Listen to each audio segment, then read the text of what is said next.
I'd like to invite you guys into this dream I had the other day. It was of a gentleman who I grew up with. His name is Parker Lee Henderson, Brother Parker to all of us kids. I grew up in Church of Christ, and he was a missionary down in Trinidad, him and his wife and their son. Well, I had grown up going to church every Sunday. He'd drive old Betsy to pick us up, and he'd make the rounds around the village to pick up people and take them to church Sunday, Wednesday, and Saturday afternoon for the youths. Well, Brother Parker had this one unique kind of character, and it was this amazing love for Jesus. He lived it. He breathed it. It was everything about who he was. He didn't really care about material things. He wasn't a man who followed his emotions. Like, I had never seen him angry. I'd seen him upset. I had seen him sad, but I had never seen him display anger. And to me, that's kind of weird, because how could someone go their whole life and you not see them angry? And I realize it's because of his relationship with Jesus. That allowed him to have so much grace for people where they were. No matter how broken or how messed up, Brother Parker came alongside them and loved them. You know, he met the physical needs, but he also tried to introduce them to his Jesus, you know. Well, this dream I had, it was about Brother Parker coming into my home last week. He came into my home, walked into my bedroom. Now, mind you, I'm just laying on my bed and he's here. All of a sudden, Brother Parker is here, and I just had to get closer to him. I had to touch him because it seems so real, but I know that he died. But he's here. And I was so excited about that. And as I got closer to him, it felt like I was being drawn into his presence, being drawn towards this light that was radiating from inside out of him. And as I got closer, I just remember wrapping my arms around him. And I'm in his embrace, but then this thought popped in my head. Oh my goodness.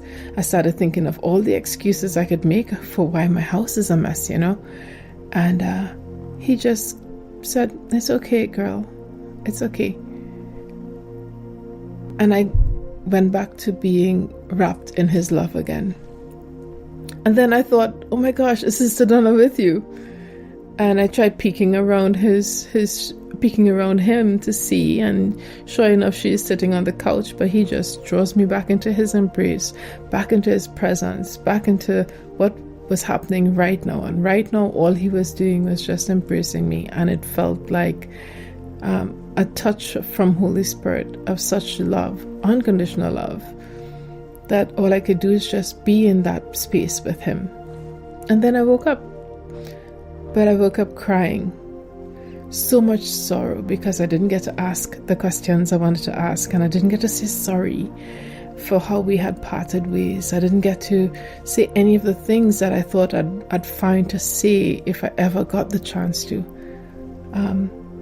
But I found that what I got and what we exchanged was more important than anything I could ever see. This man, he just loved people the way Jesus loved people. He's impacted thousands of people because of his love for Jesus. He's tried to impart that. You know, I could picture him trying to cut his chest open and give to people what he feels in the depths of his heart for his Jesus. That is what has me here at this moment. The fact that he had so much grace and mercy for me, such a patience to teach, to raise me up in the word. And I find that I want to just love people the way he loved people, the way Jesus loved people, the way he meant for us to love each other. I think that's the best legacy we could ever leave behind. teaching people what it looks like to just love Jesus, to fall in love with His Word, to fall in love with His presence, to worship Him. There's so much beauty to be had, so much grace to be offered, and it's a gift that we could never earn. It just is. And I think in this phase of my life, I just want to live in this place of total acceptance for that love.